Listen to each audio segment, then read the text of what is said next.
बिना क्षीर रे चाटा केते बढ़िया देखा जाउची कलर टा पूरा क्षीर चाह परी देखा जाउची। हां जेमती पूरा क्षीर चाटा पूरा सेमती देखा जाउची देखिबारथे बिना क्षीर रे चाटा। तो ए क्षीर रे आज चाटा बनियो तो बहुत सुंदर टेस्ट लागियो।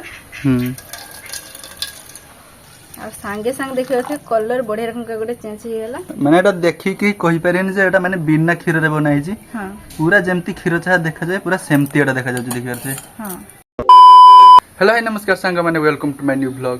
तो दीदी आज माने बिना क्षीर रे चाह बनैबो अमूल की क्षीर किछि दिया जनी माने बिना क्षीर रे आज दीदी चाह बनैबो। तो केमती बनैबो दीदी? तो जो मानकर चाहटा पसंद से माने हम वीडियो आज देखि परिबे। ए चाहटा पीला पर समस्त को भल लागियो थरे निहाती बने की खातु बिना माने क्षीर रो चाह। तो बिना क्षीर रो चाह पुनी माने क्षीर से दिया जबनी किंतु सेटा गोटे प्रकार क्षीर चाह। तो बहुत सुंदर होया पई जाउची आजकार वीडियो। तो केमिति आज आमे घरे बनाउछु क्षीर चाह बिना क्षीर रे। तो वीडियोटी फुल जति देखिए माने जानि पारिए केमति हम बनाउछु। आउ ए चाह माने मार्केट चाह इते भी बहुत सुंदर पूरा टेस्ट लागियो। ठीक अछि तो चलंतु बनैबा बिना क्षीर रे क्षीर चाह।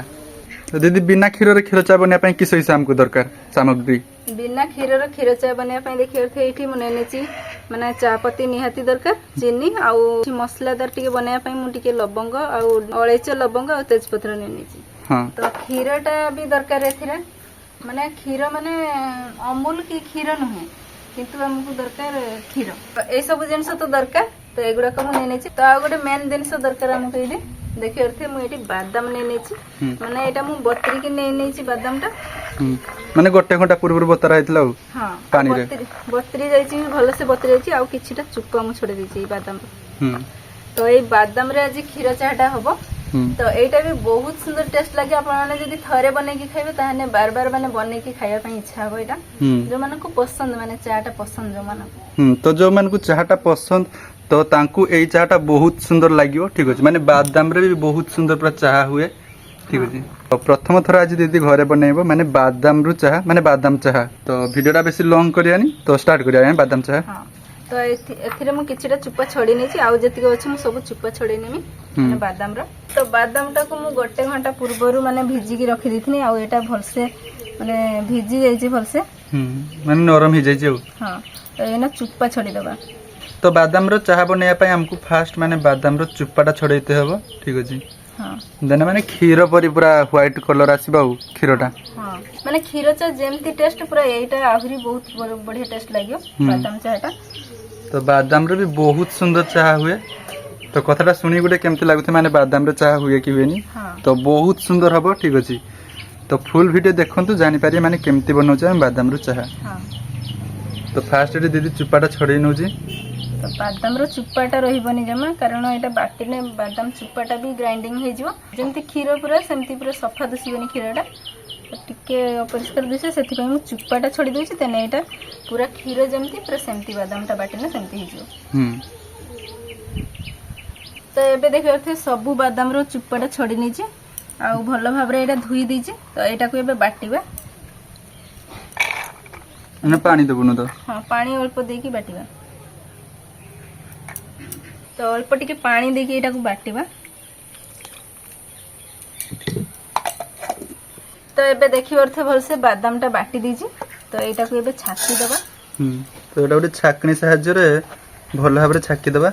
हां आ देखि पारथे ए जे क्षीरटा बाहर छि एइथरे हमर हबो चाह। केते सुंदर क्षीरटा बाहरला देखि पारथे एडी। तो ए क्षीर रे आज चाहटा बनियो तो बहुत सुंदर टेस्ट लागियो। तो देखि पारथे केते सारा पूरा क्षीर बाहर छि।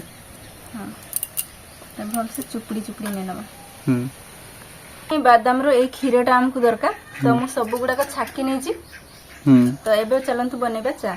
हां तो दीदी भलो भाबरे क्षीरटा छाकी नै छी देखि पारथे आ पूरा जेमती माने क्षीर परियाटा देखा जाउछ नै ना। हां बादाम रस किंतु एटा बादाम रस माने बादाम क्षीरटा। तो एथिरे बादाम क्षीर रे आमे केमिति चाह बनौछ आपण माने देखन। तो एबे दीदी माने चाहटा बनैबो तो से फाइन नेबा टिके पानीटा गरम हेला परे मु एठी दे दोची माने गोटे तेजपत्र आउ लवंग अळेच दे दोची। एटा फुटिला परे आमे चाहटा पकेबा। तो जेहेतु एटा बादाम चाहटा मु बनाउची अल्प टिके पानी देकी माने चाहटा पकेबी फुटिबा तापरे आमे बादाम रसटा पकेबा। फुटी गलानी नहीं एबे पकेबा चा। तो एबे पकेबा चा पत्ती सब दे दे। ଚିନିଟା ବି ମୁଁ ଏଥିରେ ଢାଳି ଦଉଛି। ମାନେ ଚାହା ଯେମିତି ବନା ଯାଏ ତୁ ଏବେ ବନଉଛୁ ଆଉ ହଁ କେବଳ ଆମର କ୍ଷୀର ଜାଗାରେ ପଡିବ ଆମର ବାଦାମ ରସ। ବାଦାମ ରସ। ତ ଏଇଠି ଦେଖିପାରୁଥିବେ କେତେ ସୁନ୍ଦର ନାଇଁ ଚାହା କଲରଟା ନାଇଁ ଚାଲି ଆସିଲେନି। ହୁଁ ତ ଏମିତି ଟିକେ ଟାଇମ୍ ଫୁଟିବା ନା। ହଁ ଟିକେ ଟାଇମ୍ ଫୁଟିବ ଏଇଟା। ହୁଁ ତ ଏବେ ନାଇଁ ଫୁଟିଗଲାଣି ନାଇଁ ଚାହାଟା। ହୁଁ ଏବେ ଆମେ ପକେଇବା ବାଦାମର ରସଟା। ହୁଁ। ତ ଏବେ ବାଦାମ ରସଟା ପକେଇଦବା। ଆଉ ସାଙ୍ଗେ ସାଙ୍ଗେ ଦେଖିବା କଲର ବଢିଆ ରକମ ଗୋଟେ ଚେଞ୍ଜ ହେଇଗଲା ହୁଁ ବାଦାମ ରସଟା ପକେଇଲାକୁ। ବାଦାମ ରସଟା ପକେଇଦେଲାକୁ ଦେଖିବା ତ କେତେ ସୁନ୍ଦର ପୁରା କଲରଟା ଚାଲି ଆସିଲା। ହଁ ତ ପୁରା ଏଇଟା ମାର୍କେଟ ପରି ଚାହା। ବଢିଆ ରକମ ହେଇଛି। ଯେହେତୁ ତେଜପତ୍ରର ସବୁ ମାନେ ଅଳେଇଚ ଲବଙ୍ଗଟା ପଡିଛି ତ ବାସ୍ନା ବି ଗୋଟେ ବଢିଆ ରକମ ଆସୁଛି।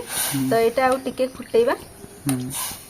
ତ ଫାଇନାଲି ଦେଖିପାରୁଥିବେ ବିନା କ୍ଷୀରରେ ଦିଦି ଏଠି କ୍ଷୀର ଚାହାଟା ବନେଇ ଦେଇଛି। ହଁ ବହୁତ ସୁନ୍ଦର ଦେଖାଯାଉଛି। ତ ଏବେ ଚାହାଟା ଏମିତି ଫୁଟେଇବା ଠିକ ଅଛି। ହଁ ଆଉ ବାଦାମ ରସଟା ପକେଇଦେଲା ତ ଦେଖିପାରୁଥିବେ ଚାହାର ମାନେ କଲର ଯେମିତି ପୁରା ମାନେ ମଣ୍ଡିଆ ଟିକେ ଗାଢା ଭଳିଆ ବି ହେଇଯାଇଛି ଏଇଟା ଚାହାଟା।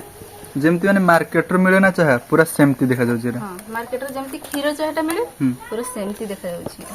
ହୁଁ ତ ଏବେ ଏଇଟା ହେଇଗଲାନି ଆଉ ବେଶୀ ଫୁଟେଇବାନି କାରଣ ଏଇଟା ବାଦାମର ମାନେ ରସ ଦେଇକି କରିছে ନା ବେଶୀ ମଣ୍ଡିଆ ହେଇଗଲେ ଚାହାଟା ଭଲ ଲାଗିବନି ଖାଇତେ। ତ ଏବେ ଏଟା କାଢି ନେବା ନା। ହଁ ତ ଏବେ ଦେଖିପାରୁଥିବେ ବିନା କ୍ଷୀରରେ କ୍ଷୀର ଚାହାଟା କେତେ ସୁନ୍ଦର ଦେଖାଯାଉଛି। ଆଉ ଏଇଟା ଗୋଟେ କପରେ ଆମେ ଛାକିଦବା। ହଁ ତ ଗୋଟେ କପରେ ଚାହା କପରେ ଏଟା ରଖିଦବା। ବଢିଆ ରକମ କଲର ଆସିଛି ଦେଖିପାରୁଥିବେ ବିନା କ୍ଷୀରର କ୍ଷୀର ଚାହାଟା। ହଁ କ୍ଷୀର ଚାହାଟା ଯେମିତି ଦେଖାଯାଏ ପୁରାଟା ସେମିତି ହେଇଛି ଆମର ବାଦାମ ଚାହାଟା ଠିକ ଅଛି। ଦେଖିବା ତ ଫାଇନାଲି ଦେଖିପାରୁଥିବେ ଏଇଠି ବିନା କ୍ଷୀରର କ୍ଷୀର ଚାହାଟା କେତେ ସୁନ୍ଦର ଦେଖାଯାଉଛି। ମାନେ କ୍ଷୀର ଚାହା ଯେମିତି ଦେଖାଯାଏ ପୁରା ବିନା କ୍ଷୀରର କ୍ଷୀର ଚାହାଟା ସେମିତି ଦେଖାଯାଉଛି। ହଁ ମାନେ ଏଟା ଦେଖିକି କହିପାରିବେନି ଯେ ଏଟା ମାନେ ବିନା କ୍ଷୀରରେ ବନା ହେଇଛି। ହଁ ପୁରା ଯେମିତି କ୍ଷୀର ଚାହା ଦେଖାଯାଏ ପୁରା ସେମିତି ଏଟା ଦେଖାଯାଉଛି ଦେଖିପାରୁଥିବେ। ହଁ ତ ଦିଦି ଏଠି ଗୋଟେ ପୁଦିନା ପତ୍ର ଚାହା ଉପରେ ରଖିଦେଇଛି ଦେନ ଟେଷ୍ଟଟା ଆଉ ଟିକେ ଭଲ ଆସିବ ଆଉ। ହଁ ପୁଦିନାର ବାସ୍ନା ବି ଭଲ ଲାଗେ। ବିନା କ୍ଷୀରରେ ଚାହାଟା କେତେ ବଢିଆ ଦେଖାଯାଉଛି କଲରଟା। ପୁରା କ୍ଷୀର ଚାହା ପରି ଦେଖାଯାଉଛି ଆଉ। ହଁ ଯେମିତି ପୁରା କ୍ଷୀର ଚାହାଟା ପୁରା ସେମିତି ଦେଖାଯାଉଛି ଦେଖିପାରୁଥିବେ ବିନା କ୍ଷୀରରେ ଚାହାଟା। ତ ଥଣ୍ଡା ହେଇଯିବ ବୋଲିକା ମୁଁ ଆଗ ପ୍ରକାର ମାନେ ଖାଇ ଦଉଛି ପିଇ ଦଉଛି ଚାହାଟା। ବହୁତ ବଢିଆ ହେଇଛି ମାନେ ନର୍ମାଲ ଚାହାଠୁ ଯେମିତି କ୍ଷୀର ଚାହା ମାନେ ଆମେ ଘରୁଆ ବନୁ ତ ସେଇ ଚାହାଠୁ ଏଇଟା ବାଦାମ ଚାହାଟା ବହୁତ ସୁନ୍ଦର ଟେଷ୍ଟ ଲାଗୁଛି। ଆପଣ ମାନେ ଥରେ ହିଁ ଏମିତି ବନାନ୍ତୁ ତାପରେ ଜାଣିପାରିବେ କେତେ ସୁନ୍ଦର ଟେଷ୍ଟ ଇୟାର ଆସିଛି। ତ ଏବେ ଆମେ ବି ଟିକେ ଟେଷ୍ଟ କରିବା ଠିକ ଅଛି। ବହୁତ ସୁନ୍ଦର ଟେଷ୍ଟ ହେଇଛି ମାନେ ବାଦାମ ଚାହାର ଠିକ ଅଛି। ମାନେ ଏଟା ପୁରା ମାନେ କ୍ଷୀର ଚାହା ପରି ଲାଗୁନାହିଁ। ତ ଯେହେତୁ ଏ ଚାହାଟା ମାନେ ବାଦାମରେ ବନାହେଇଛି ତ ବାଦାମ ପରି ଲାଗୁଛି ଠିକ ଅଛି। ବାଦାମ ଭଳିଆ ଲାଗୁଛି ମାନେ ଅଧିକା ଟିକେ ଟେଷ୍ଟ ଲାଗୁଛି। ମାନେ କ୍ଷୀର ଚାହାଠୁ ଏଟା ବହୁତ ସୁନ୍ଦର ଟେଷ୍ଟ ହେଇଛି ଠିକ ଅଛି। ମାନେ କ୍ଷୀର ଚାହା ବି ବହୁତ ଭଲ ଲାଗେ କିନ୍ତୁ ବାଦାମ ଚାହାଟା ଆହୁରି ବହୁତ ବଢିଆ ଲାଗୁଛି। ତ ଆପଣମାନେ ଥରେ ଏମିତି ମାନେ ବାଦାମ ଚାହା ବନାନ୍ତୁ ତାପରେ ଜାଣିପାରିବେ କେମିତି ଟେଷ୍ଟ ହେଇଛି। ମାନେ ବହୁତ ସୁନ୍ଦର ପୁରା ହେଇଛି ବାଦାମ ଚାହା ଆଉ ବହୁତ କମ ସମୟରେ ବି ହେଇଗଲା ଠିକ ଅଛି। ତ ଯୋଉମାନଙ୍କୁ ଚାହା ପସନ୍ଦ ଠିକ ଅଛି ତ ସେମାନେ ନୂଆ ପ୍ରକାର ଗୋଟେ ବାଦାମ ଚାହା ଟ୍ରାଏ କରିପାରିବେ। ବହୁତ ସୁନ୍ଦର ଟେଷ୍ଟ ଆସିଛି ଠିକ ଅଛି।